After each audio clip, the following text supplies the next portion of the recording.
Coming at you live from my home studio in beautiful La Puente, California. This is the All Dodgers podcast. What is going on, Clint Nation? Happy Monday to you all. This is a show that is part of the Believe Network podcast, and on today, we're talking a whole lot about them Los Angeles Dodgers. We got to talk some Shohei Ohtani, bringing home more hardware today for his insane last week of play. We got voicemails coming up later on in the show. If you guys want to call in as well, you'll see the number ticking off at the bottom.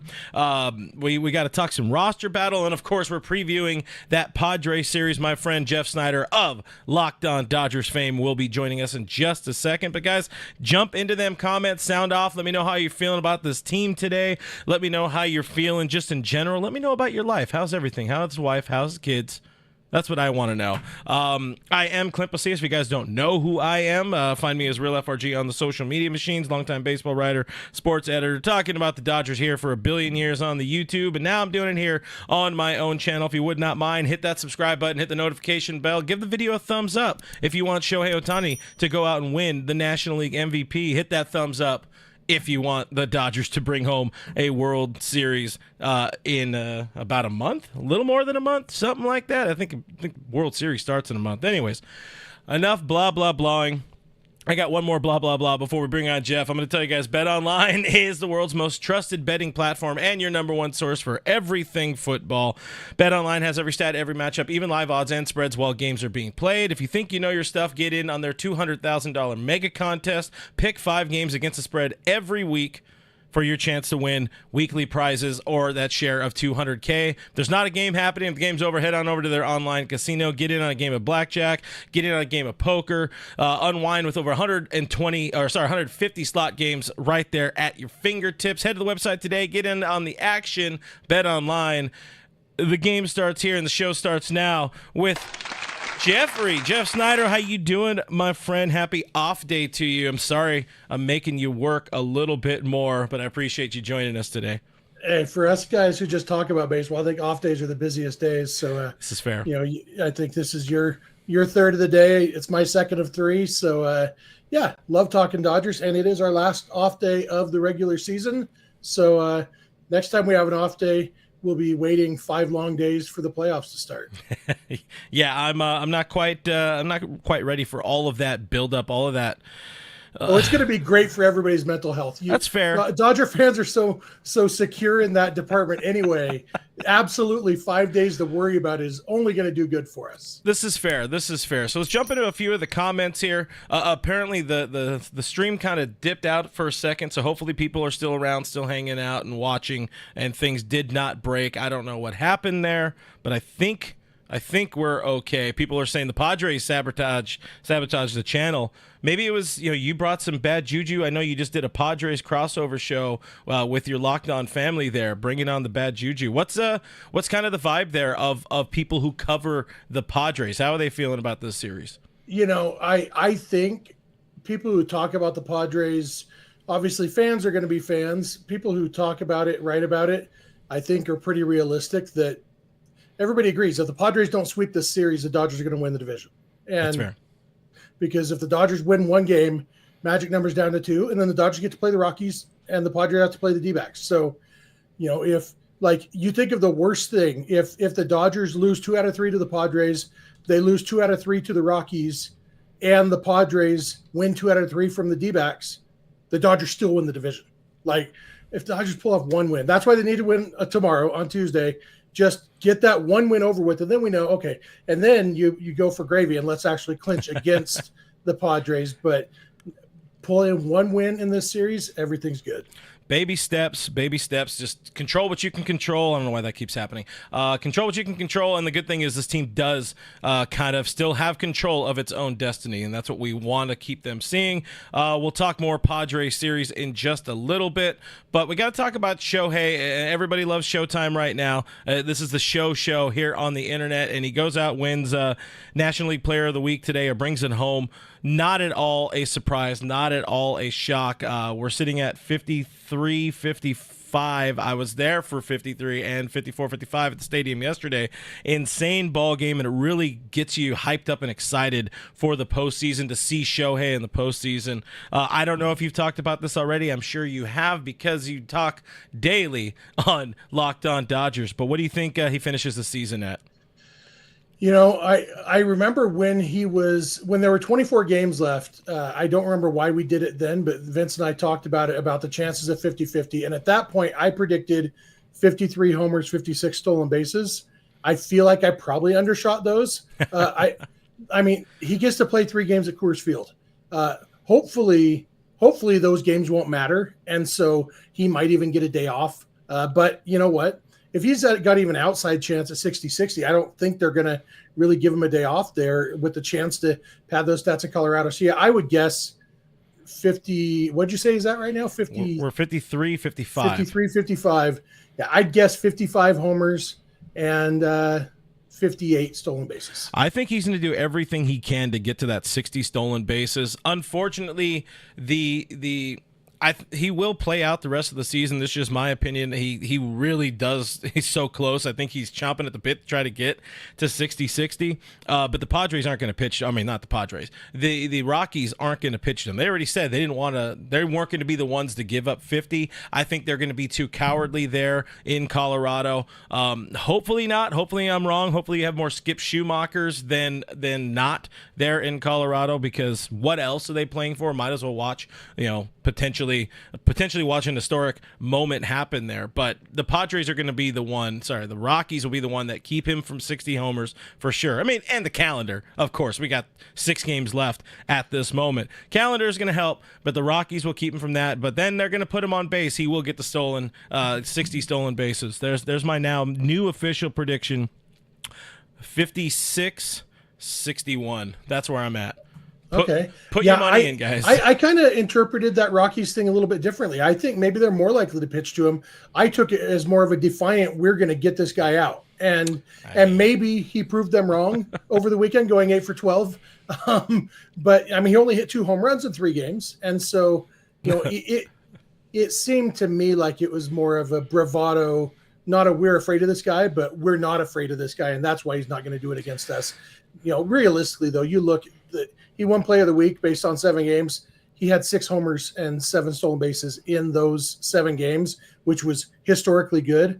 I just have a hard time seeing him getting 7 more home runs in the last 6 games of the season, even with 3 games at Coors, especially because the Padres are throwing some good pitchers at the Dodgers. So, yeah, you know what, 60-60 was probably never realistic anyway. 55-55 is pretty cool. If you're obsessed with round numbers, 5 is roundish. There it is, 55-55. That works. I just wish he maybe got off to a better start. Of course, didn't hit his first homer as a Dodger until his 9th game at Dodger Stadium. I mean, everything's meant to be for a reason, but it would have been cool to see that 60-60. But hey, it gives him something to shoot for next season. Likely not happening. You're never going to see this out of Shohei again. You might see him on the mound again at some point in his career. They say it's going to be next year. Listen, this is one of those narratives, one of those talking points that will not die, Jeff. I keep bringing myself closer and closer to saying I think he does pitch. I think he will make himself available to pitch. I got a few reasons as to why, but realistically, I think the biggest reason is it should be up to him. Like if he wants to put his body on the line, and if he's facing his own teammates in live batting practice during the postseason, obviously it won't be in the DS, probably not in the LCS. But if we get to a point where this team makes the World Series and he's still throwing bullpens, and I think he should continue throwing bullpens because, hey, it's working for him right now. Don't broke what ain't fixed. I meant to tell that to Dave Vassay earlier when he joined us on Dodgers Territory. Guys, check that out if you didn't see it yet. Solid interview with DV. But I think he wants to pitch. He wants to win. He is so desperate for that World Series championship that he's willing to put his body on the line. Even Max Muncy said earlier today on Foul Territory as well. It's like, the good ones kind of put their bodies on the line. Baseball players will put their bodies on the line to win these baseball games, to win these kind of big moments. I think you're somebody who's in the opposite ballpark, the people who are more, it would be stupid of him to pitch. No, not stupid. For me, 100% of what it comes down to is I'm not convinced that he would be the best option to pitch. Yeah. I'm glad that they don't have to make the decision ahead of time because because of last year, he still qualifies as a two-way player, so he can pitch at any point in the postseason. So it's going to be an option forever. They don't have to decide that now or even before the World Series starts. They could decide in the middle of Game 7, hey, Shohei, we're up by 8 runs. Do you want to be on the mound when we win the World Series? You know, there's so many things that could happen. Fair. But for me, with what we've seen from Buehler, what we've seen from Bobby Miller coming back from injury, so many guys coming back from injury, I think that it is my big issue with Plaschke's article that originally brought this up was him just kind of stating as a fact, Shohei Ohtani is their best pitcher, so of course he should pitch. And Fair. for me, that's the part I disagree with. I'm not convinced Shohei would be a great pitcher right now after not facing major league hitters in an actual game in 14 months. So the injury risk doesn't really concern me that much. Every pitcher is going to explode. He's exploded twice. He's going to explode again at some point. There's no reason to think it would happen in his first inning back or his first 4 innings back or whatever he pitches in the postseason. For me, it all comes down to, I would guess that they have 8 better options as relief pitchers. Hey, you know what? Pets' heads can keep falling off for this team. They have been really stricken by the injury bug. I will say 2 things. Again, I feel it should be more up to him, and I think he would make himself available. And also the players. If he's continuing his ramp up, the next part of the progression would be live BPs facing his teammates. His teammates will be the ones to say, hey, Dave, hey, Andrew, this guy is nasty. He can do something for us if we need him. I think those are the 2 things that they won't override the organization, the front office, and protecting their investment, but I think they could. I think they should. And if Shohei, again, down the road, we are talking about making the World Series. I mean, this team hasn't even made it out of the NLDS the last 2 years. But if you get to a World Series where you need an arm, or like you said there, Jeff, you could look at it as technically a position player pitching. If you have a big enough lead, maybe he's saving some sort of blowout game, pitching with like 80% intensity or something like that. I'm just telling people, don't sleep on Shohei. This is a dude he is a hungry boy. You don't get to be that big. Just like Jeff and I, you don't get to be that big without being hungry boys. You take our shirts off, we are basically identical to Shohei Ohtani. Like the 3 of us, you could put it back over our faces, you won't be able to tell who is who. Yeah. Sorry, who is whom. And you get him with his hat backwards, exactly. Yeah, there it is. He just needs to grow a beard. He just needs to grow a beard. Be a man, Shohei. You think Shohei can grow a beard? I don't know. He looks like he has a baby face, but he might just be good at shaving. He's good at everything else. This is fair. I did see, I think there was some MLB account on Instagram, and they were putting beards on players without a beard, but they gave him like this big, ugly, puffy beard. I don't know that it was. Works. It like an Andrew Toles beard? Yes. Andrew Toles was a guy. He's a guy who, when you walked in, you'd be like, man, they couldn't even get a believable costume for this guy. Like, that beard doesn't even look real. You expect him to have a hat on with no logo, and he's in a subway on an episode of 24, and you're like, well, that guy's obviously the bad guy. yeah, like with a little something like that. Oh man! Also, shout out Andrew Toles. Love that kid. Love Andrew Toles. We got a question here from Grayson in the chat. Appreciate you, Grayson. Appreciate everybody hanging out in the chat so far. If you're enjoying what you're hearing so far, mash that thumbs up button. Hit the subscribe if you're not subscribed already. It really goes a long way in helping out the channel. But Grayson asks, outside of Jay Flair, Yoshi, and maybe Knack, who do we trust to start games in October? So we're going to talk a little bit more about that a little bit later. But if I hate this phrase, it's been thrown around a little bit too much of late, but the whole trust tree is, and we'll probably bring it up again in a little bit, but is Buehler your 3 or 4 in a series right now? I don't know that it matters too much. I think maybe they look at matchups.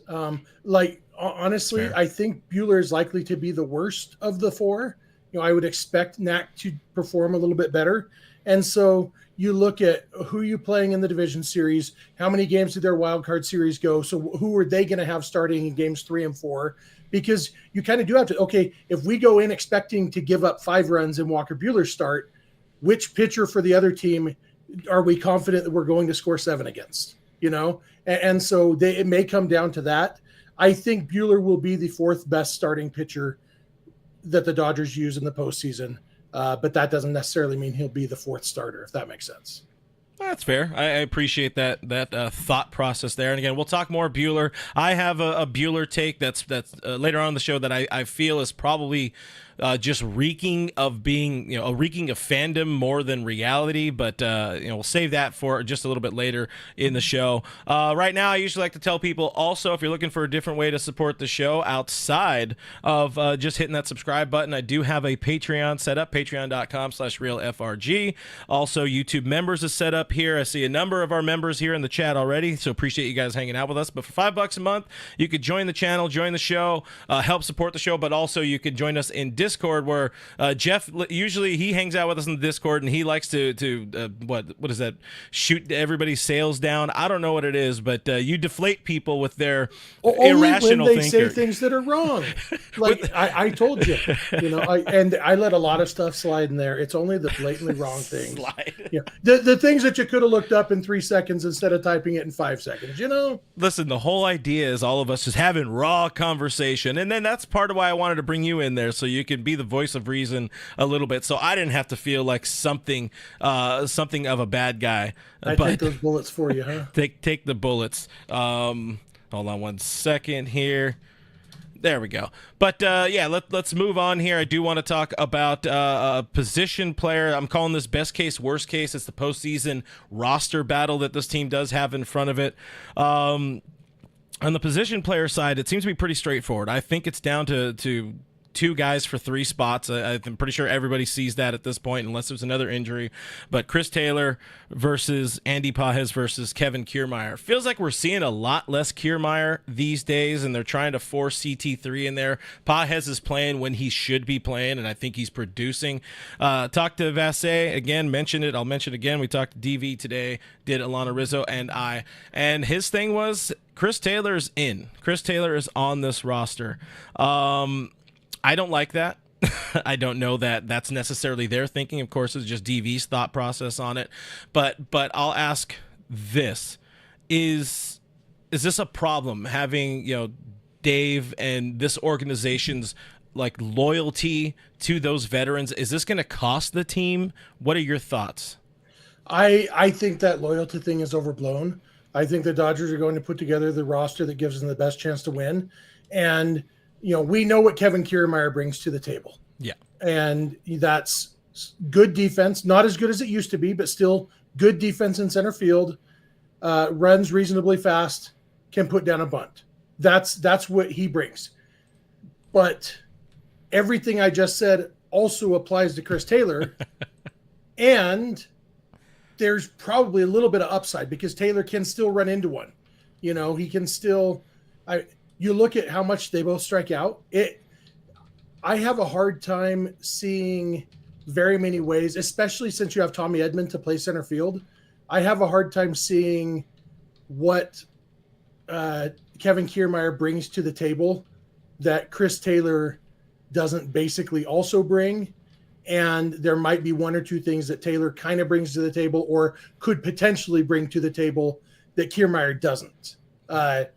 But also Kiermaier said he's retiring after the season, and I don't know, if going back to the loyalty thing, I know Kiermaier is a short-time Dodger, but telling him, hey, by the way, your career is over now and not in 3 weeks when the postseason ends. Yeah, it's over now. I don't know, but that's the argument I would make if I was assigned in debate class to defend putting Chris Taylor on the roster over Kevin Kiermaier. I would rather see Dalton Rushing than either of those guys. That's fair. That is extremely fair. We know they're not going to pull that lever, as the organization might say. I don't know that Chris Taylor has earned a spot. I don't know that Kevin Kiermaier has earned a spot. I do strongly feel that Andy Pages has earned a spot. Of course, even DV mentioned it as well. It doesn't take a rocket surgeon to come up with the fact that you can change your roster by series and by matchups and all of that kind of stuff. So whatever, just like opening day, it's all pomp and circumstance. Well, whoever's on that 26-man for the NLDS in Game 1 might not matter when you get to, or if you get to, a World Series. So to the question I asked you, will this cost the team? having Chris Taylor on the roster? Probably not. But will they put their best 13 and 13 on that roster, or the most effective 13 and 13 on that roster? If we're talking about the loyalty, are they going to have those guys their best of the best, like you're saying, rushing on the active roster in the postseason? Also, probably not. That's where I feel like the loyalty thing and always having to have these guys like Clayton Kershaw, let's be fair, should not touch a baseball for this team, maybe in the postseason. But if something miraculously changes for CK22, okay, you can have some sort of role if you earn it in the NLCS. But he's Clayton Kershaw. He's going to get an opportunity. He's Chris Taylor. He's just going to get an opportunity. It's Joe Kelly, who we'll talk about in a second. He's just going to get that opportunity when they're not necessarily earned by the numbers or by the health status. And I don't know if I agree with that. I think that Dave Roberts and Andrew Freeman and Brandon Gomes want the Dodgers to win a World Series even more than you and I do. And they kind of need it. That I think that they, we may disagree with the decision they make. I don't think it's going to be loyalty. I think it's, I think there's perfectly good baseball reasons to not have Dalton Rushing on the postseason roster. He's not currently on the 40-man roster. They have, Edgardo Henriquez, maybe a couple other guys who they didn't protect last year when they were Rule 5 eligible. They'll definitely have to protect them this year. Rushing doesn't have to be put on the 40-man roster to be protected from the Rule 5 draft, so they can push that off till spring training. There's baseball reasons not to do Dalton Rushing, and I think that most of the time that people blame this loyalty or old school or friendships or whatever, I think it's just disagreeing with the actual legitimate baseball reasons that they chose. Going back to something I said too, it's like, will these kind of decisions cost them? No, because these are the last guys on the roster we're talking about. Like Chris Taylor, if he's starting a series in the postseason, something went painfully wrong. Paez is the only one that would make any sort of sense to start, because at least he has a value. He can crush left-handed pitching. If they were to platoon, like I've been barking about, Mookie at second with Lux getting the day off versus lefties because he cannot hit lefties, kind of struggling hitting at all right now. But I don't think they make that move. I don't think they create that platoon. And we've seen better versions of this roster go out and not do very much as well. So it's not always about the best of the best. Sometimes you need to have your vibes. Sometimes you need to have guys that have been there and done that. And postseason's a crapshoot either way. So I guess it really doesn't matter who's there, who's not, because your most talented 9 should be in that lineup every day. And then you just pray, whoever you pray to, that injuries don't happen, I guess.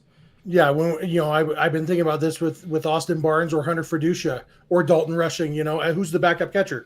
The answer is, well, it probably doesn't matter. Yeah, backup catcher. Hopefully, 2018 the backup catcher ended up playing because Yasmani Grandal forgot how to catch baseballs. That something bad has happened if your backup catcher is getting very many starts at all in the postseason. 20 it worked. 2020, it absolutely helped this team out, but that's just such a specific niche, and Austin Barnes isn't that same guy he was, 4 years ago, and he's also not healthy and not on the active roster right here, right now. And S in the chat says half the rotation hasn't, air quote, or quote, earned a spot as it is, and that's also extremely fair. So many fallen heroes, I'll call them, when it comes to starting pitchers, but it's kind of what they have. Sometimes it's about earning a spot a little bit more than somebody else. Yeah, I think that's what they have left. So, of course, the bigger questions for this team come on the pitching side. You have an expanded bullpen in the postseason.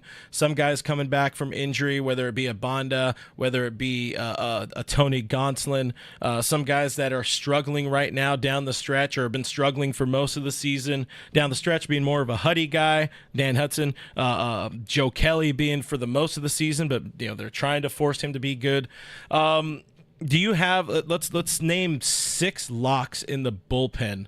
And then I guess your 4. So we have 10 locks, it feels like right now. If you have your 6 locks in the bullpen, who are they? And then there's the 4 starters, which we already know, which are Flaherty, Yamamoto, Buehler, I think, does get a spot in that rotation. And then Knack has to be in that rotation. But who are the 6 guaranteed relievers on that bullpen?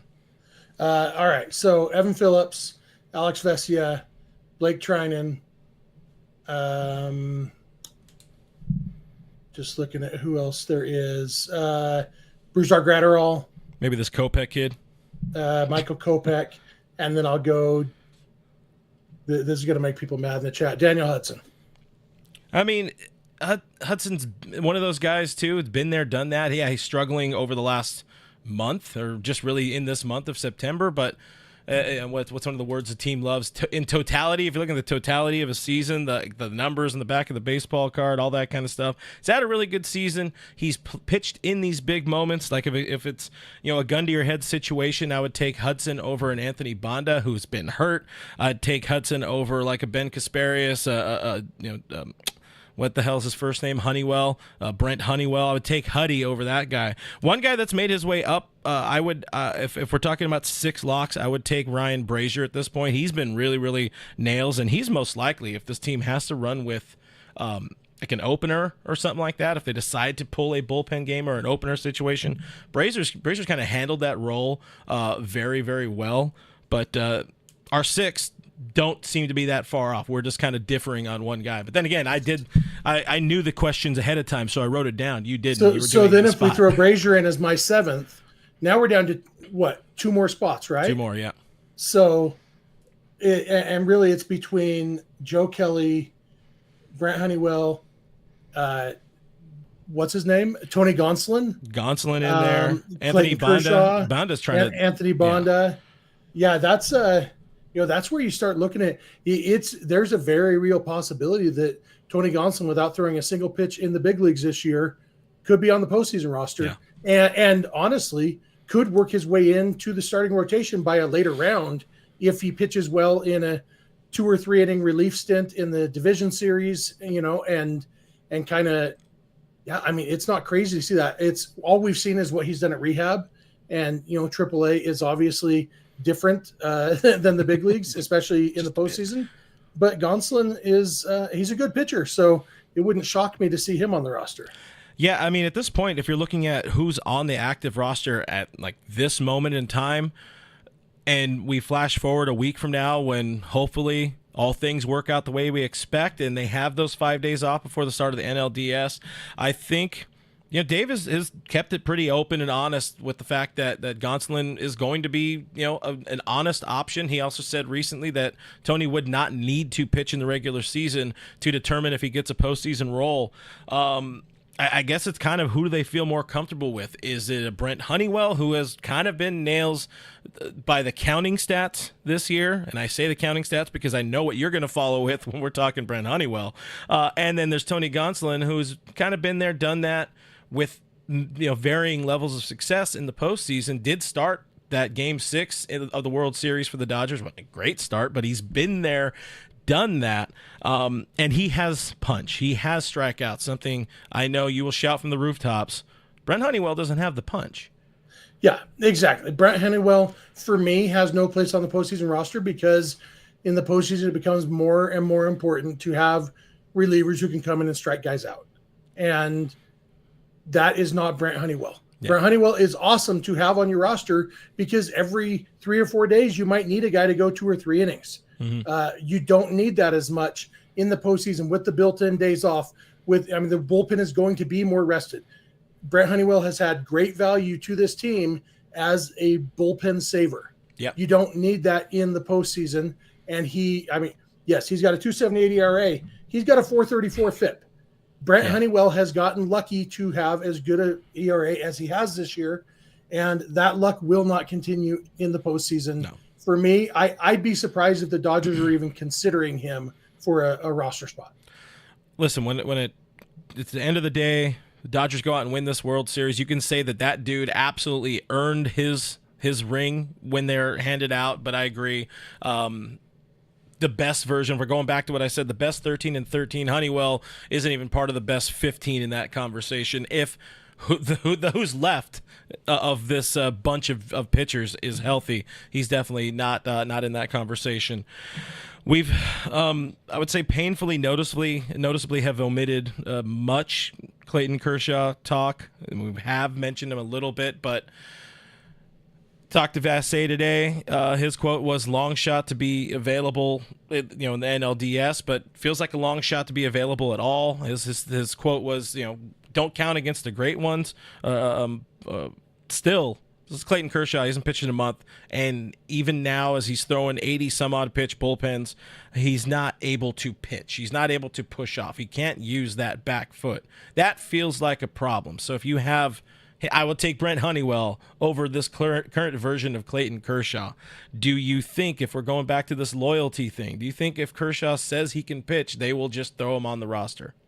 No, I think he would have to demonstrate that he can pitch.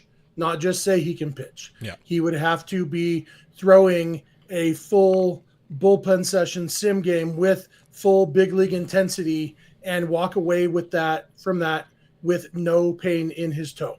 Because there's just, again, I keep falling back to they want to win even more than we want them to win. Yeah. They're not going to. Clayton Kershaw's going to get his World Series ring. If the Dodgers win the World Series this year, Kershaw's getting a ring. Kershaw will be with the team. He will be celebrating on the mound after Shohei Ohtani throws the final pitch of the World Series. Like he's getting his ring. Yeah. He doesn't need to be on the field. And I don't think Kershaw would want to be on the field if he is not at his best, if he doesn't deserve a spot to be there. And I think it would be really hard to make a case that he is one of the 13 most deserving Dodgers pitchers at this point. I love that take there. I love that thought process. And going back to what he told media, what he told everybody in spring training after he came back, or when he made his kind of visit, he said, like, I've got to earn my spot. I don't want to just get it for the sake of me being Clayton Kershaw. So many words. I'm paraphrasing here. But I hope he's true to his words there, and I hope the organization is true to trying to win a World Series this year. Not to say, that one Clayton Kershaw or one CT3 is going to be the make or break, difference maker in a postseason. You could argue Clayton Kershaw could be that guy because for all of his accolades and everything he's done, he's also had to hang his head down a few times in the postseason. So CK22, I'll say it again, if you're not ready. You'll get your ring. He'll finally get his parade. Sure, he wasn't on the mound to earn it, but he can still be there hanging out with the boys, and then he can decide whether or not he wants to ramp it back up next year or, hang up the spikes, I guess. Yeah, I'm kind of liking the Padres approach this year that they accidentally took of only have any of your pitchers pitch half the season. Just have 10 starting pitchers and say, okay, 5 of you are pitching the first half, 5 of you are pitching the second half, and then we'll flip a coin when we get to the postseason. Because it seems like, Yu Darvish accidentally backed into coming back fresh and healthy at just the right time for the Padres right now. Same with Joe Musgrove. It's like, so I kind of wouldn't mind seeing Kershaw do the Roger Clemens approach next year and just say, look, I need 32 strikeouts. I'm going to come back after the All-Star break. I'm going to make, 6 or 8 starts, get my 32 strikeouts. And if I'm pitching well, then I'll be an option for the postseason. And if I'm not, then I'll ride off into the sunset. But, I think that for Kershaw, and to be fair, he's also pitched really, really well in the postseason. 2020, he was awesome in the World Series. And 2017, he had the one bad game of the World Series when, by the way, the Astros knew what pitches were coming. Bang, bang. That helps the hitter. He's been screwed over in the postseason. He's also, there's no denying he has had his struggles in the postseason. But I don't believe the narrative that Kershaw is a bad postseason pitcher. Yeah, same. I think he has been overworked and left in too long by Don Mattingly in playoff games, and let down by his bullpen in playoff games. Overworked in regular season, so he's worn out by the postseason. All those things, and so I think that's maybe why 2020 he was better, because the season was shorter, and so he wasn't overworked. They didn't get a chance to overwork him. Don't let Padres fans see that or hear that take, even though it's just a fact if you play fewer games. On that thought process too. That's why I feel like really good about Mookie. He had, sure, you don't want it to be because he had a broken hand, but or finger, whatever, bone, but he still got like 2 solid months away from the game. He got to hang out with his family, with his kids and all that kind of stuff. I think especially for somebody like Mookie who wants to be doing so many other things, that kind of stuff goes a long way. So maybe there kind of needs to be a thing where I don't know how you do it, but you bake in like just time off, time away from the team during a season to keep that mental freshness and also the body kind of fresh, and ramp it up when it matters most. Even though for what it's worth, did have a later start to his season, but then this foot thing, which apparently they knew about but didn't do anything about while he was rehabbing. I believe you fully, Dave. There's a difference to having a late start when you're rehabbing from an injury and having just a healthy time off. That's fair. And that's what Kershaw got in 2020 was healthy time off. And that's what, so I think he could be a really good pitcher next year if they just say, okay, we're only planning on 70 innings from you in the regular season.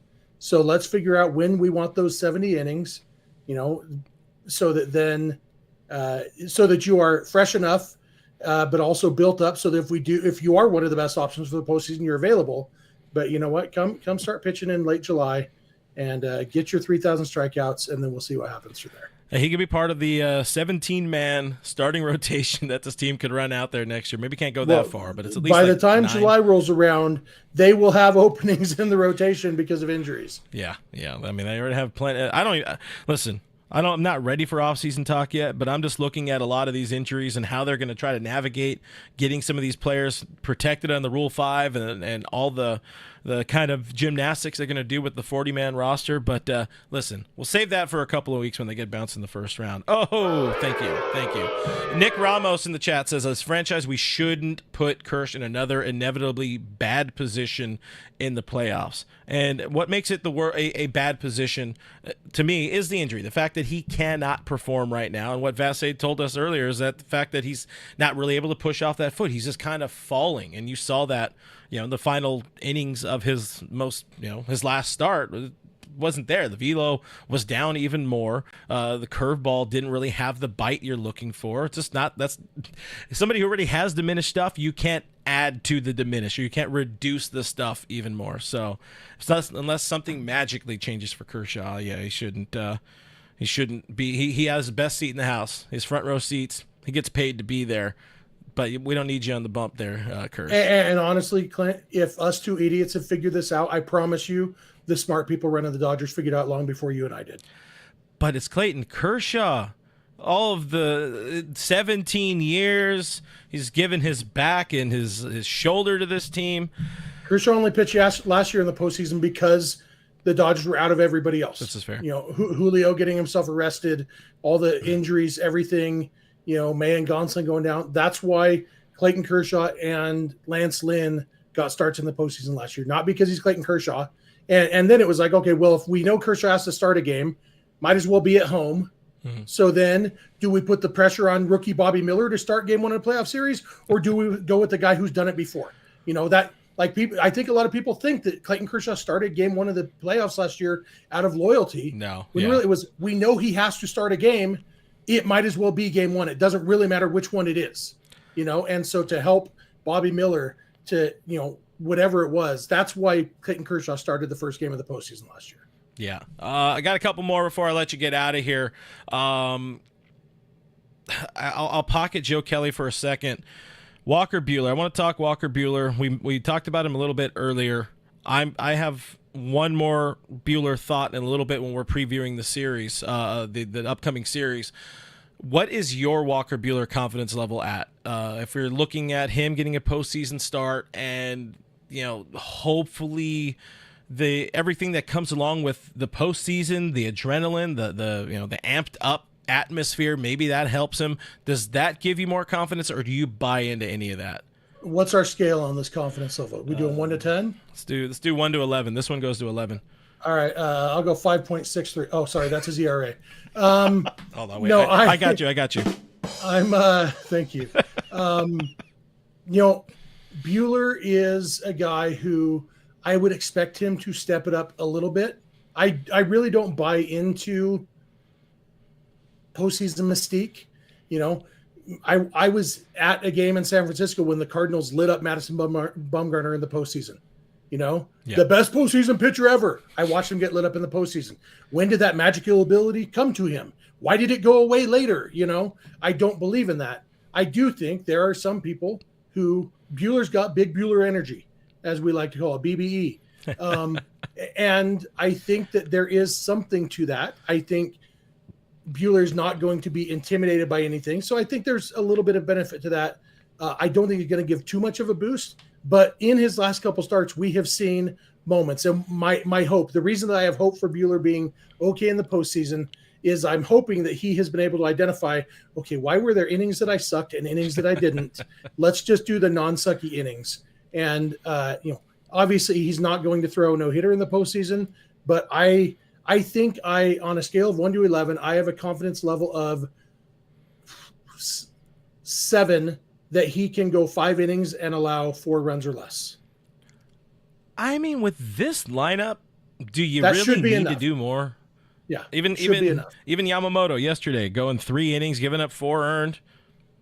Dodgers are right won the there. game. They're right there in that ball game, even with Freddie Freeman getting an RBI single in there that I completely forgot about, even though I was at the ball game yesterday. But we're wandering around. We're getting the 50-50 chicken finger helmet, and it's a whole thing. If you're missing what we're talking about here, Clint today, talking to Alana, he said out loud with his own dumb mouth that the Dodgers scored all their runs on home runs yesterday. And how did you get corrected, Clint? Somebody by the name of Jeff Snider sent me a text, which I appreciate. And what did I say? Actually, I got to double check what you said. I think you said... what was the last word? That's the most important part. I think it was idiot, right? Did you dummy. Say... Hold on, wait. I'm going to find it. I think I called you a dummy. Yes, there it is. There it is. Yeah, Freddie had an RBI single yesterday. Dummy. So, listen. Again, and I was his editor. Up, bro. But he's the one who has to help call it out there. I got to pause for a second because Matthew with the $4.99 super chat. Thank you very much, Matthew, via Real in the chat. I'm going to pocket this one for a second because it is Padres related. So everybody stew on this for a second. I know that the chat's already talking about it, but if the Padres sweep, is it panic mode? So I have one more thought about the roster, and it could be quick, and then we'll answer that question and get into that Padres series preview. Joe Kelly, really? So you had Kelly. I think you had Kelly just out of your 6 in the bullpen.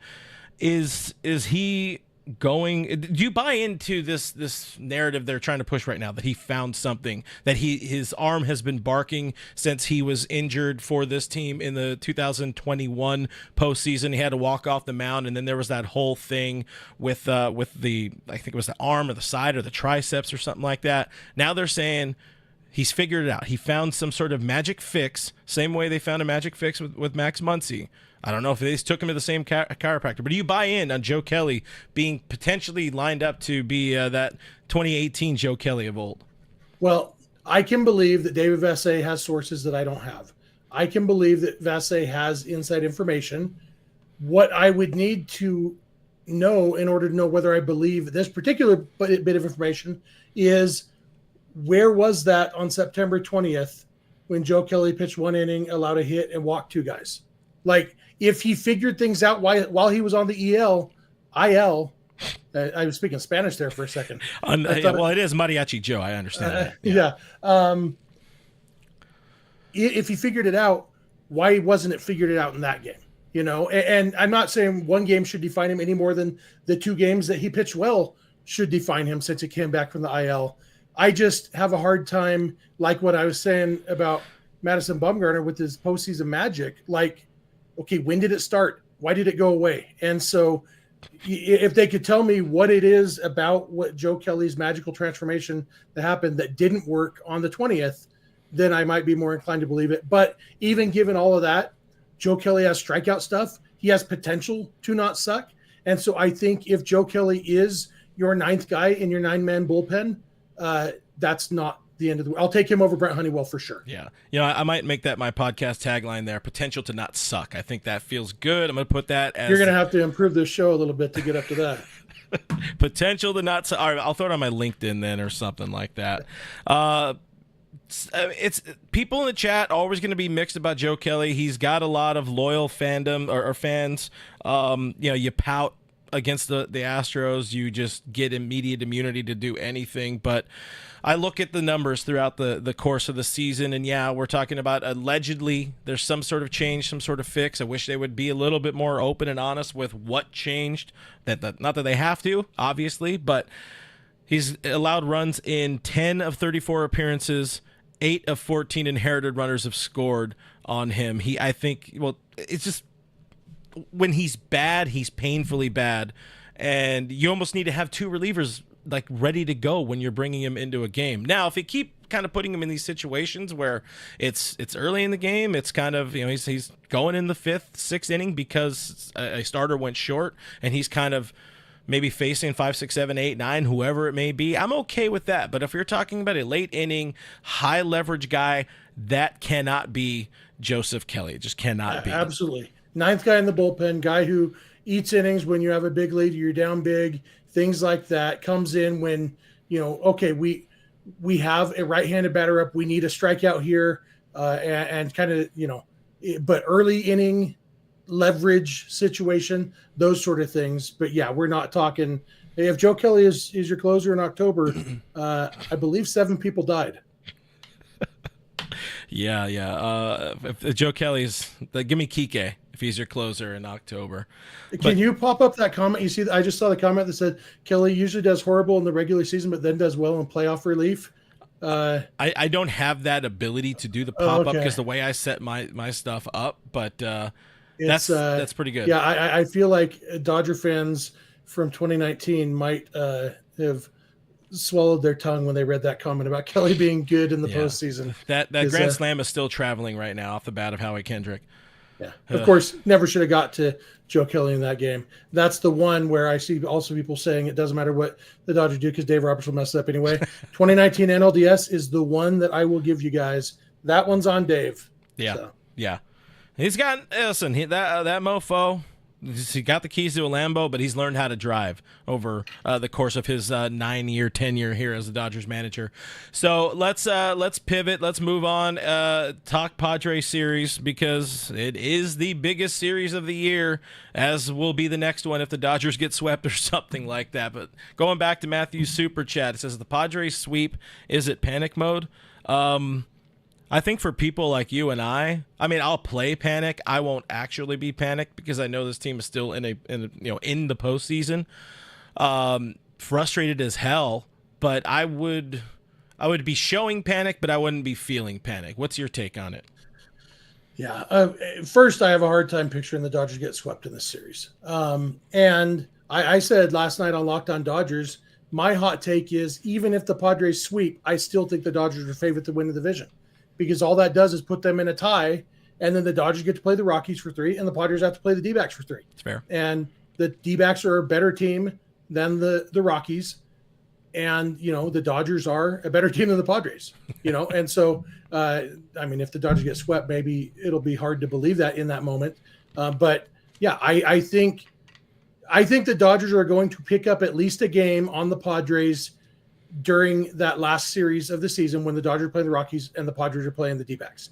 I think that's going to be true regardless of what happens in this series. Since the worst the Dodgers can do walking out of this series is being tied for the division lead, I think the Dodgers win the division. I also think the Dodgers are going to win 2 or 3 against the Padres. I think the way the offense is going, I think Michael King is that his first name? I know his last name's King. Yeah. Some dude on the Padres named King. He's had his good game against the Dodgers. I think the Dodgers are going to take him to the woodshed. I think they're going to take Joe Musgrove to the woodshed. They probably struggle with Dylan Cease, but I think Dodgers win 2 out of 3, clinch at home against the Padres. So 2 things I'll add, and I hope that's how it goes. 2 things to add was, 1, technically Matthew's super chat was $4.99, which means I need to do a shot because I do $5 shots on the streams these days. So we got Gentleman Jack tonight. So cheers, guys. I'll do more of a sipper than a shot. And then 2. He could have water. Much appreciated. Give that man a breather there. 2, I got to remind you guys again, if you can, hit that subscribe button. If you haven't done it already, we'll be here. I'll be here all postseason long, all off-season long, as will Jeff on Locked On Dodgers. But got a little more housework, a little more housekeeping to do for this Dodgers team. So let's preview this Padres series. Yeah, resetting the stage here. This team, these Dodgers still control their own destiny. My biggest initial thought, and I think a lot of people feel this way as well, do not let the Padres come into your house and set the tone, because they do it really well in San Diego. They've also done it here. The Dodgers need to come out with a little bit of something. They need to come out, with it up. But when they welcome the Padres, you cannot give them an inch because they will take a mile against this ball club. And I had another one and then I lost it, but if we're talking about matchups, lopsided pitching matchups on paper for sure, because you have kind of arguably their three best going up against two of our worst, and then Jack Flaherty. But let's focus on the, I don't know if I call it vibes of the series or whatever, but how important is it to you for the Dodgers to get out on first, or get out on top first, or at the bare minimum keep the Padres scoreless in that first inning? Yeah, I mean, it's always going to be important because the Dodgers were able to come back twice this weekend and beat the Rockies when the Rockies scored first. The Padres, despite what the records show in their head-to-head matchups, the Padres are a better team than the Rockies. The Rockies. Breaking news. You wouldn't know it by watching how the Padres played against the Rockies this year because the Padres saved their energy for the Dodgers. But, yeah, I think the Dodgers do need to jump out to a lead and kind of put the pressure on them, because the fact is, regardless of how we are feeling as Dodger fans, the Padres come into the series with all the pressure on them. Yeah. And people say, well, they're going to be in the postseason. They have nothing to lose. They do. They have a chance to win the division, but they have to sweep the Dodgers. The Dodgers are the team that has already clinched the postseason spot. The Dodgers are the team that is going to be playing in October for sure and has the 3-game lead. So all the pressure is on the Padres, and they play with emotion and fire and all that stuff. That can work against you if you are coming in with pressure on you and you get down early. We've seen Padres implosions before, and I think it's important to set the tone for the games and for the series. I think the Dodgers really, I'm really hoping they win game one of the series, because at that point, like I said, you win one game, you're going to win the division. At that point, you've already kind of, to the extent you haven't officially won the series, but you basically won the series just by winning game one, which then you can then build on that to win the rest of the games. So get out early in each game and get out early in the series. Yeah, keep them Padres down. The Padres, where I could see the pressure being on the Dodgers a bit, is one, you have the last time these two teams met in the postseason kind of still, somewhere in the back of the Dodgers' minds, or really Dodgers fans, and maybe the team will be feeling what happened with the Diamondbacks last year a little bit, but less so that, more so, how bad these Padres want to beat this team, how bad they want to usurp them in the NL West and bring home, which of course they want to beat them. Of course they want to take home the NL West crown, down the Dodgers there. But also the Padres have taken 7 of the 10 matchups so far, but we can add very, very different looking ball clubs from then to now, especially on the Dodgers side. I mean, before the Padres had everybody, they were just kind of floundering. Dodgers were missing Mookie the last time this team matched up. I think maybe Freddie was out for part of that series. I don't remember exactly. But you're missing Mookie Betts. You're not going to have a good time. So this is the healthiest both of these clubs have been, and I think the healthiest they will be at any point matching up for the rest of the 2024 calendar year. And, like I said just a second ago, it is a lopsided matchup pitching-wise, at least on paper. You mentioned Michael King, Landon Knack getting arguably the biggest start of his season, biggest start of his career, because one, like Jeff Snider just said, the Dodgers need to win game one. I think Knack could step up in this situation if we're looking at game one. Is there anything, has Knack even faced the Padres yet in his career? That one I do not recall. But is there anything that could go wrong for Knack? Like, does he have a knack to not let the moment get to him? And do you think? Yeah, it's you never know how a guy is going to do when you're dealing with a rookie in a situation like this. I'm just looking to see. I don't think he has faced the Padres. I'm pretty sure he hasn't yet. Nope, hasn't faced the Padres. But yeah, I mean, in a way, that's a good thing. He can just go in, look, you execute your game plan. And that's the thing that I think maybe gets blown out of proportion a little bit, is all of this, they just wanted it more. No, they got the hits. They just wanted more. No, they made the pitches when they need to. And you've got the game plan. The fact is, Fernando Tatis is a very good baseball player with very big holes in his swing. You execute your pitches, you're going to get them out. Manny Machado, same thing. He's got a much better chance of hitting into a double play than hitting a 2-run homer. If he comes up with a guy on base, if you execute your pitches, you're going to be successful. And I think they'll keep it that simple for Landon Knack. You don't stress about who's in the other box. You don't try to strike out Luis Rise. You try to get him to hit a ground ball to second base because he's really good at doing that. He is the first half first half Gavin Lux of grounding out to second base. I guess Lux is more first base. Jason Hayward was more the ground out to second base kind of guy. Yeah, Luis Rise hits a lot of ground outs to second base. So make that happen. That's how you got your game plan for each hitter. I think it probably helps Landon Knack that he is a rookie who's never faced the Padres, and so he does just have to kind of fall back on the game plan.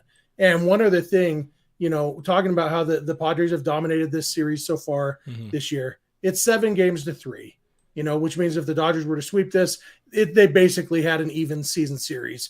2022, when the Dodgers lost to the Padres in the postseason, do you remember what the Dodgers record against the Padres was in the regular season, Clint? What? Hey, listen. I will accept that I look like you, but I never. Get you chubby bearded guys mixed up. I think, weren't they like, that was 12, like 12 14-5. 14-5. Dodgers went 14-5 against the Padres and then lost to them in the postseason. 1988, when the Dodgers beat the Mets in the NLCS. Do you remember what the Dodgers record in the regular season was against the Mets? Like 10 or 0-10 or something. 1-10. 1-10. They were terrible, and then they beat them in the NLCS. Regular season means nothing. The regular season is what you do, and we've been complaining about it all year long in the chats on YouTube. Dave Roberts didn't take this game seriously. Of course he didn't. It's one of 162. And so the regular season means nothing when you get to the postseason, and you can make just as much a case with a must-win series like this.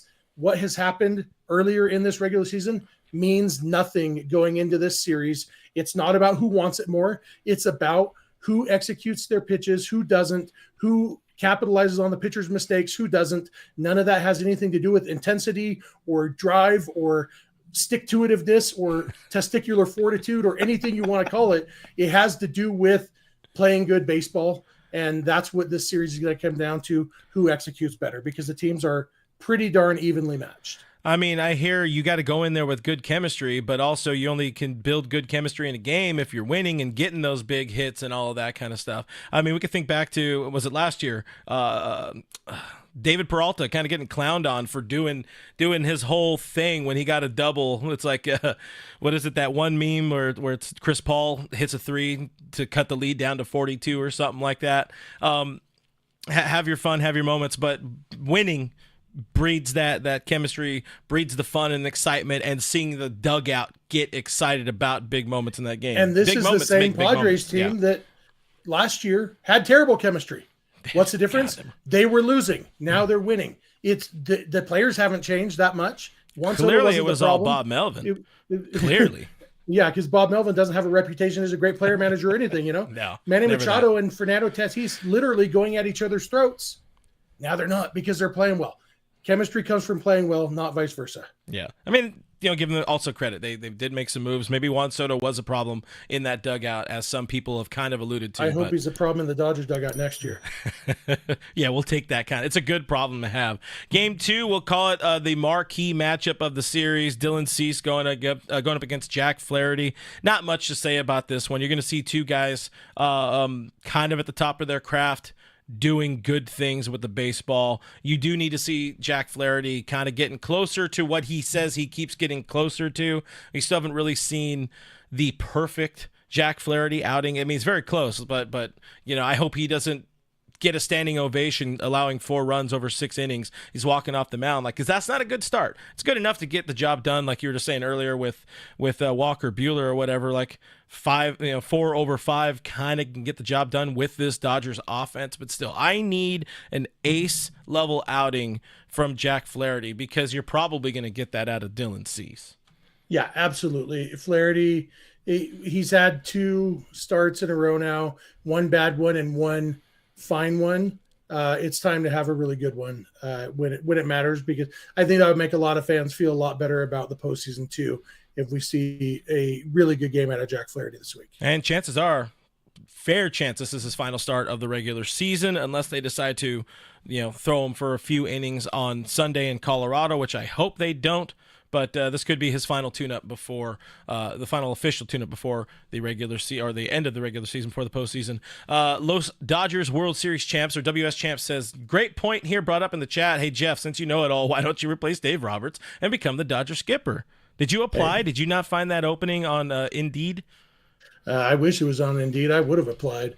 But yeah, one of the things I know is that I wouldn't be as good a manager as Dave Roberts, because I am like 99.99999% of the people in the world who would not be as good a manager as Dave Roberts, including, I'd say, at least 27 guys who are currently major league managers, maybe as high as 29.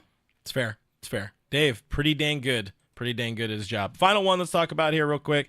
Joe Musgrove facing Walker Buehler. I said I was going to kind of spit some Walker Buehler here for a second, and we've kind of talked around it a little bit, but why I like this start, why I like Walker Buehler in this spot is there's not going to be a bigger start for him yet this season, and he needs, he's had a lot of wins,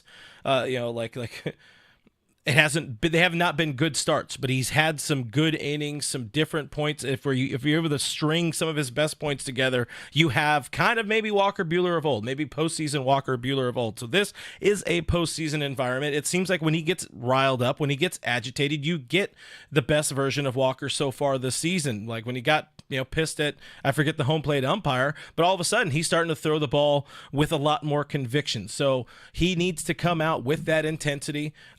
Maybe the Dodgers lose game 2 and now he's got to play stopper, have that intensity from pitch 1, butane. But that's where I'm at. I think this is the setup to a very good run for Walker Buehler. And I'm going to die on this hill of knowing that this is just a fan in me really wanting the best version of Walker Buehler, because one, you need it. You absolutely need it. You have no starting pitching, at least a lot of the guys you didn't expect. So you need him to be something special, but also he needs it, and I just need to see it. So that's why a lot of it I will say is the fan in me needing or wanting the best out of Walker, but I think it is coming. But if he fails, the whole he gets it up in the postseason narrative, that narrative is moot. It's done. I think this is his playoff game 1 start against the Padres on Thursday. Yeah, absolutely. And I think when we've talked like last year going into 2023, there was like most people picked the Padres to win the division, and people like us who were still pretty sure the Dodgers were going to win the division, but we talked about how, okay, but it'll be good for the Dodgers to have it be closer so that they're playing more intense baseball in September. It didn't end up happening. The Dodgers clinched pretty early again last year, and we don't know if that's why the Dodgers went out in the NLDS both seasons, because they had a 5-day layoff after 3 or 4 weeks, or in the case of 22, 3 months of not playing meaningful baseball and then doing nothing. We don't know, but we've kind of said, well, maybe this will help to play meaningful baseball right up to the end so that they are going into the postseason with that same intensity. And we all like that idea. But this is what that looks like. Yeah. Having a close division, having this stress, having, all the anger, the fire Dave Roberts, all this stuff. This is how you get that September intensity, is by the Padres being good and the Dodgers having injury problems and all these things. And yet, for all our talk, the Dodgers still have the best record in baseball, for all this frustration, but it is closer. But this is how you get that, how you get what we all pretended that we wanted. I would rather have the Dodgers win 120 games every year, and then win 11 straight games in the postseason and call. I don't want stress as a Dodger fan, but we think it's what's best for the Dodgers. And so that's what we pretended we wanted. This is what it looks like, and that's what it's going to look like for Walker Buehler in this game against the Padres. This is your playoff atmosphere. This is your September intensity that we wanted. Now go get the job done. Yeah, I mean, seriously, I've been barking about this for years, because it's clear something needed to change. The front office addressed this. Like, how do you set up? How do you navigate those 5 games off? Well, maybe it's playing meaningful games late into September. We can't have our cake and eat it too. We can't have a 50-game lead in the NOS, but also play meaningful games here. Coming up 9/24, September 24th, when the Dodgers play the Padres. But we have a good setup here. Any final wisdom to impart to people before I let you get out of here? No, I don't got much wisdom other than go Dodgers. And yeah, I really do feel good about this series. I don't think it's as much of a mismatch. I think Michael King is not as good as he seems like he is. I think he's a solid pitcher, and I think Landon Knack is every bit the match for him, especially when you throw in the fact that for all the big names on the Padres offense, the Padres were losing in the late innings to the White Sox twice this weekend. Yes, I know the Dodgers had to come back against the Rockies. Guess what? Rockies are 30 games better than the White Sox. Embarrassing. The White Sox are a really bad team, and the Padres had to have late inning dramatics to beat them. The Padres, for all the big names, are not a great offensive team. And so I think that I like the Dodgers' chances here. And again, all they got to do is win one, and I'll feel really good about their chances to win the division. Win one, you feel good. Do it for Jeff, boys. Win that game one. That's the most important one. I'm not done here yet, guys. I got voicemails. We'll still talk in the chat a little bit more. I'm going to let Jeff get out of here because he's got a show to rest that beautiful voice up for. You guys are going live tonight at 9 on Locked On Dodgers? Yep, 9 o'clock. Just under 2 hours from now, we'll be live over on the Locked On Dodgers YouTube feed. So if you guys want more Dodger talk in about, like he said, just under 2 hours, make sure you guys go tube into Jeff. Is Vince with you tonight? Yeah, it'll be both of us doing our off-day episode. We'll be talking about Ohtani winning the player of the week, and we will be talking a lot of similar stuff to what you and I have talked about, roster stuff, because a lot of stuff that you and I didn't get into that I think I'll try not to repeat myself too much. Yeah, listen, I'm sorry I took any of your mojo away here in covering 150 things. Don't worry, I saved the good stuff for my show. I appreciate that. Well, subscribe to my channel if you guys haven't yet. Go subscribe to Locked On Dodgers if you guys haven't yet. And I'll pin one last thing that I'll even impart onto you, Jeff, before I let you go. I ask people to do your best to enjoy this Padres series objectively as a baseball fan, because it is two of the best teams in baseball, two of the hottest teams, or kind of hotter teams in baseball facing off. So enjoy it objectively, even if the Padres are losing or the Dodgers are losing. But if they're winning, enjoy the absolute shit out of it and keep that whiskey flowing. That's an important note too, in case things do go bad. But guys, follow Snider on the X, the Twitter or whatever. And again, go watch him later tonight on Locked On Dodgers. Thank you, Jeff, for joining. Absolutely. Talk to you soon, man. Yes, sir. There it is, the man, the myth, the legend, Mr. Jeff Snider. We got more show, like I said, with you guys here. I do have voicemails coming up in just a second. We'll make sure we hang up on Jeff so he doesn't hear things. That would be rude of him.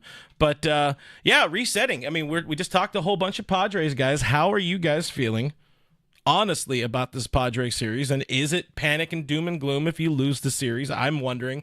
I'm interested in how the fine folks out there in YouTube land are feeling. But we do, like I said, we do have calls. We do have voicemails, which that means I got to put that on. It is Monday Overreactions. We don't always need to necessarily overreact. It's not about overreacting to every single thing. Sometimes it's just a thought. Sometimes it's how we're feeling about things and stuff and etc.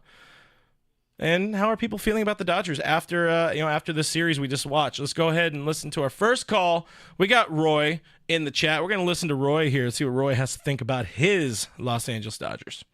What's up, Clint Nation? This is Roy, a.k.a. Going to Blue Heaven 27. I mean, maybe it's just me. I have a positive take here. I'm not so worried about this Padres series because I think this is not the same Dodgers team that we put out there earlier in the year. When we had Kevin Biggio, Nick Ahmed, we had Outman, we had Lux before he found his swing and all this. And Ohtani's hot right now. So I feel pretty good going into this series. I mean, we really just need to win one game, avoid a sweep, and we walk out of that series with the lead in a better series going into Colorado. And anything can happen, I know, but that's the bare minimum. We just can't get swept. I think if we take two, we won the division. So it's literally one or two games. It can make a big difference. I feel pretty good about our bullpen right now. I think we get Anthony Banda back, feel even better. So a lot of positives. I think we got something good going on here. Feeling pretty positive. Let's go Clint Nation. Let's go Dodgers. Let's take this series. Thank you very much, Roy, for calling in. Good stuff there from Roy. I mean, yeah, there's a lot of things to be positive about when you're looking at entering this series. I like one of the things Max Muncy told the boys over on Foul Territory today, that he appreciates having this day off. The fact that the Dodgers are able to rest up. I think the Padres are off today too, but the fact that the Dodgers are able to rest up before a series of this magnitude, I think it does go a long way in the grand scheme of lining yourself up to win this series or putting yourself in a good position. But like Roy said, anything can happen over these next 6 games. But like Jeff said, you got to go out there and win game number 1. We got another voicemail. It's from the birthday boy, Mr. Hamilton, who's out in Vegas. I wouldn't be surprised if he's mad at me. I did tell him months ago I would join him on his birthday in Vegas during his work conference thing, but things just did not line up for it to happen. So let's hear what Hammy0023 has to say.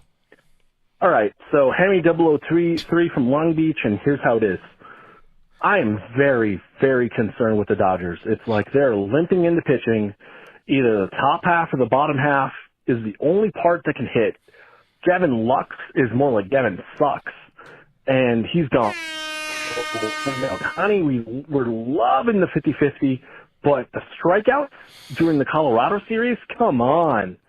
I get it. They can't hit all the time, but we're coming up against 3 with the Padres. I'm saying we go 1 for 3 because we have no pitching, and then maybe we sweep Colorado and still go. It's rough. Yeah, I'm looking at the pitching, and I'm saying LDS and out. Prove me wrong. Hey, at least they're making it to the LDS, right? Pitching is definitely going to be a problem for this team. Appreciate Hamilton calling in, and happy birthday to Hamilton. Not a day over 75 is Hamilton for sure. Yeah, this is just the cards that the Dodgers were dealt. There are a lot of injuries, a lot of issues, a lot of problems for this team, for this pitching staff.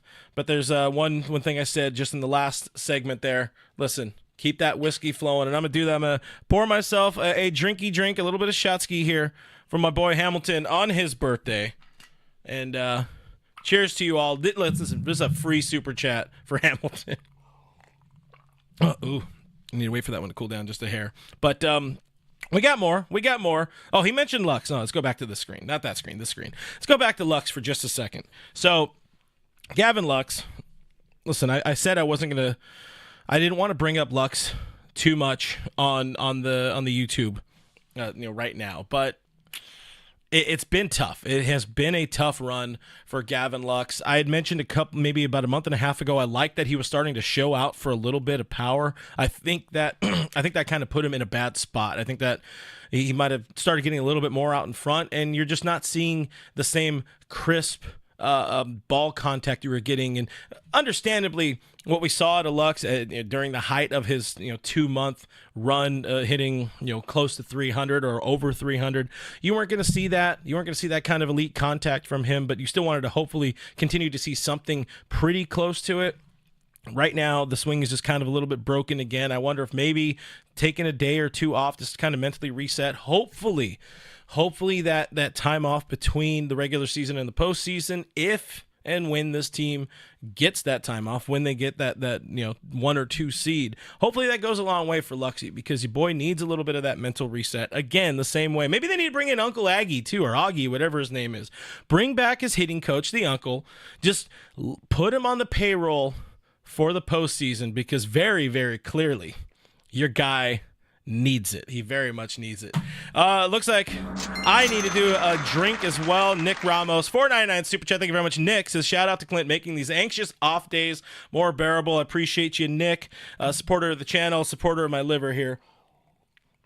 I'll have a sip there, because this is Gentleman Jack today, guys. So it's a little bit stronger than the gym I was having before. But shout out to our guy, Nick Ramos. Let's see. Any other thoughts here? David wishes that Lux was on the Padres and we had Profar. Jerickson Profar, he has had himself a hell of a season. There's a few people on that Padres team that had a hell of a season. Jackson Merrill, that kid is the real deal. Another shortstop playing the outfield for that team. Manny Machado has been on fire in the second half of the season. it's a pretty even matchup when you really pull everything. You back up and just try to look at it again objectively. It's a pretty even matchup in my opinion. I take Will Smith over, was it Elias Diaz? I forget who his name was, but the catcher the Padres just acquired. I take Freddie Freeman over Luis Ariz, who's been playing a lot of first base. I know maybe that's not the most, you won't get a lot of people behind that sentiment, that statement. There's a more complete game when you're looking at Freddie Freeman. He actually puts up wins above replacement, does Freddie Freeman, because he's got any semblance of power in that bat. Lux versus Cronenworth, if you're looking at second base right now, knowing that Xander Bogaerts has had to move to short, Lux versus Cronenworth, honestly, that's a push. Maybe you lean Cronenworth. I don't know. I need to see Cronenworth again, but we know where Lux is at right now. Now, if it's Lux from a month ago, Lux in a heartbeat, but he's not there. He's not there right now. So hopefully he finds something in the next couple of weeks here or the next week when the postseason starts. Muncy versus Manny, you take Manny. Teo versus Profar. It's a push. Maybe it's a push. I don't know. Is it a push or do you go Teoscar? Your home run derby champion. Maybe you go that route. I don't know how you guys are feeling, but it's a pretty even matchup there. Tommy Edman versus Jackson Merrill. You take Jackson Merrill. He's having a phenomenal season. And then Mookie versus Tatis. You take Mookie every day of the week versus ringworm Fernando Tatis. But again, pretty even matchup. There's arguments to be made for all sides with it. So it's going to be a fun series. It's going to be a very, very frustrating series. As Hamilton pointed out, he's very concerned with the Dodgers. A lot of little things, a lot of little nagging problems. They do not have the pitching, but they got some. They got some pitching. Anyways, moving on back to voicemails. We got Noah lined up in the chat. Let's listen to Noah here for a minute. What's up, guys? It's Noah, as you know. And I gotta say, guys, I'm not too nervous about this Padres series. I was yesterday, but not anymore. Because keep in mind that, they have beaten us and they've dominated us this year. The second time we faced them, though, we had Captain Biggio. So there's that. The first time we faced them, literally, their pitchers had their best performance and haven't been able to match that. Literally, Michael King, the pitcher that went up against Tyler Glasnow, unfortunately we lost to after he went 7 innings deep. He literally gave up like 6 or 5 runs to the Rockies, and the Padres got swept. So that was an outlier. And then on top of that, guys, that was before Ohtani was hot. Ohtani is hot, which we have for another freaking 9 years. Yay! So I wouldn't worry too much. We got the offense now. Like, here's a friendly reminder. A week or two ago, Tommy Edman, Max Muncy, and Teo went back to back. And then a week or two before that, when we went up against the Diamondbacks, Ohtani, Mookie, and Freeman went back to back. We have the offense, guys. Don't worry too much. And on top of that this is a good test for Landon Knack. Let's see if he could pitch in a playoff environment. And let's see how we do, guys. Let's stay positive because that's really all we can do. And if we do lose against the Padres, let's at least take one. Because if we don't take at least one, I am going to be salty. And the voicemail on Thursday is not going to be positive. I'm going on Wednesday, and every time I've gone this year and last year, they haven't lost. So we should win on Wednesday at least. I was going to go in the 2023 NLDS. I had tickets for Game 5, so that's why we didn't win, because I was not there. So other than that, though, guys, have a very, very good night, and subscribe to Patreon. Have a good one.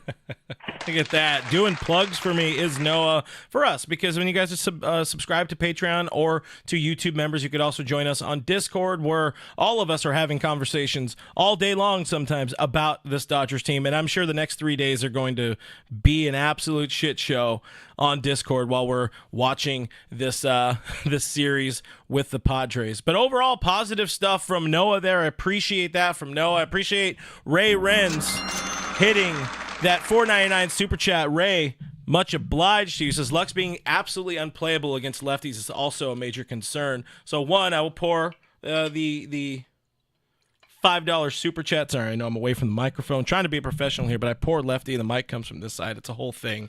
But thank you, Ray. And yeah, this is where I've been barking for a while to see that platoon. Andy Pages has destroyed left-handed pitching. He needs to be playing versus left-handed pitching. He can play right field. Mookie Betts can play second base. You have a platoon there. Kike Hernandez has been fine this year for sure, especially of late. Shout out to Kike getting that unexpected spot start yesterday, coming up with the 2-run homer in the 7th, making that a ball game, setting up the heroics of Shohei Ohtani and Mookie Betts to walk it off. But Kike Hernandez is not Mookie Betts. Just to throw that one out there. Breaking news for sure. But the fact that this lineup could come back and keeps coming back, that's why you should be excited, just how Noah was pointing out. This is a very, very deep lineup. It's a lineup that can put some points on the board in a lot of different ways. So cheers to you, Ray. We're all worried about Lux. BC says Kike is having a down year, but a better second half. For sure, he's been a lot better. Hey, listen, I'm a believer in glasses Kike, but I still take Mookie Betts. And if you're finding a spot to play Andy Pages, it's in right field against left-handed pitching. We got a couple more voicemails to get through here. I think we got to hear from we'll save our friend Richie for last. We got a new caller. I think it's a first-time caller, hopefully a long-time listener. Let's hear what new caller, who it doesn't tell me what their name is right here, so let's hear. This is Kuyatone, at Kuyatone on YouTube. I think the key to Landon Knack is his rhythm and tempo. He's got shaky stuff, yeah, I'll give you that, but if you go back to his one great start, you can see the tempo of his pitches. It's like he's pitching almost every, 8 seconds, and it keeps the hitters off balance. Facts. The minute he slows down is when he gets into trouble. But if Will Smith or whoever's going to be his battery mate can keep that tempo up, where it's like the batters are stepping into the box, they're automatically time. It's his rhythm and his tempo. You gotta like that. Appreciate the call. Wrong button. I didn't catch the name there. It didn't come out clear to me. But even so, I appreciate you calling in. Appreciate you hanging out here, watching the show here on the YouTube.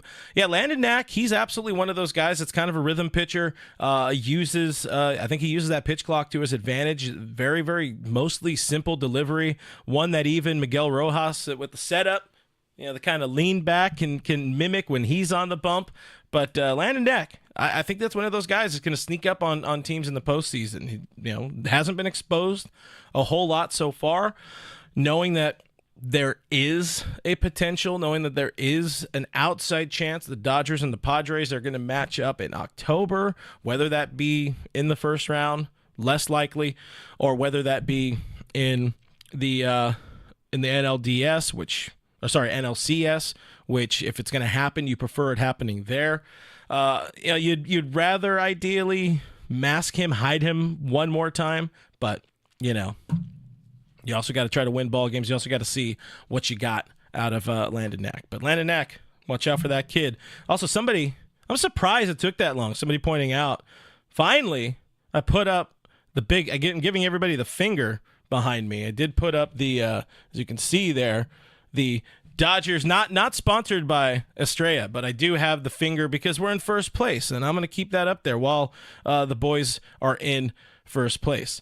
Final one, of course, we're saving.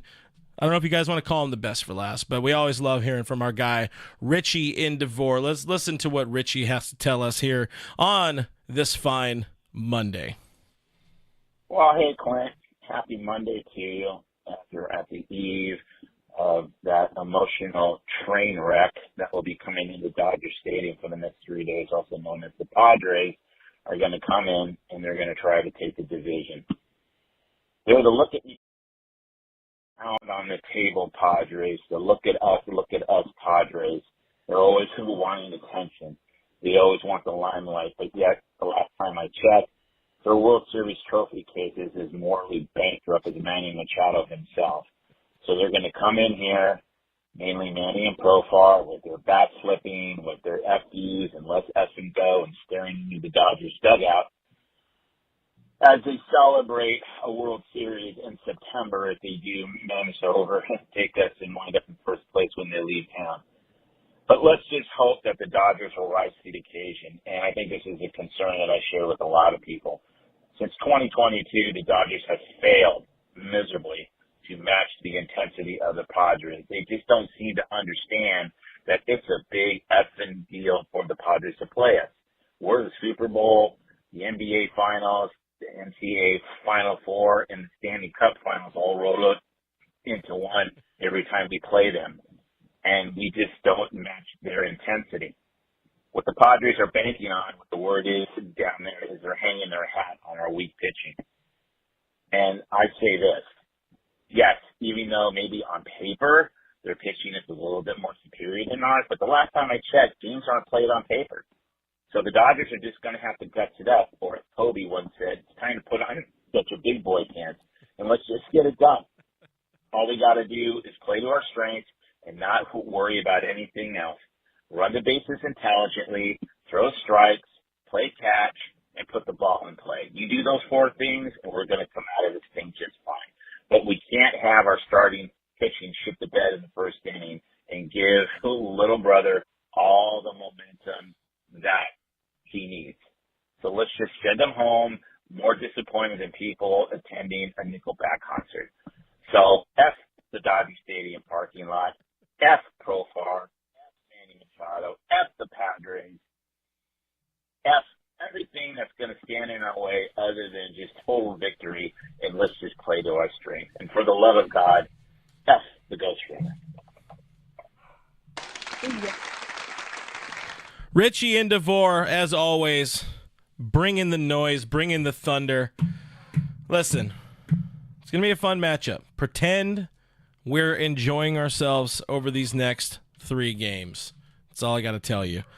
Guys, I appreciate you hanging out. This was one of those longer series preview episodes. Appreciate Jeff coming on, hanging out with us, sharing a lot of the wisdom that he says he doesn't have, a lot of the knowledge. That's the future manager of your Los Angeles Dodgers, Jeff Snider. Appreciate Richie calling in. Appreciate Roy. Appreciate Hammy. Happy birthday, Hammy. Noah.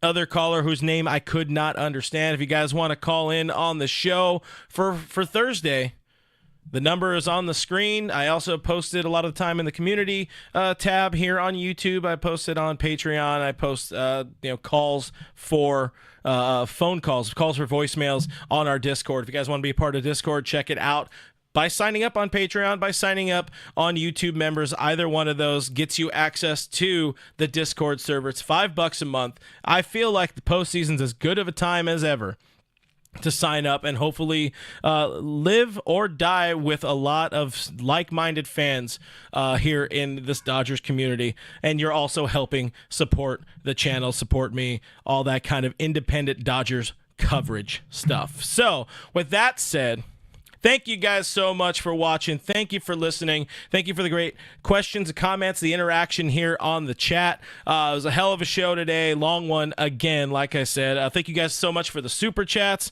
We'll finish this up and we'll get out of here. I'll thank again our current YouTube members, our current Patreon subscribers. You guys are awesome. You do help out a lot. And also I just love getting to know people a lot more in that Discord. It's been a lot of fun doing this so far this season. But hey, we're not done yet. We got a World Series to go and win together. So shout out to the mods here on YouTube for doing a kick-ass job as always.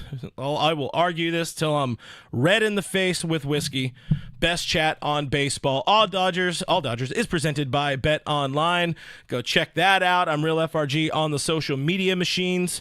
Links are in the description. Go follow Snydog, Jeff Snider, on the Twitter. Go follow his podcast, Locked On Dodgers. Make them your first listen every weekday morning. And that's about it. Okay, thanks. Bye.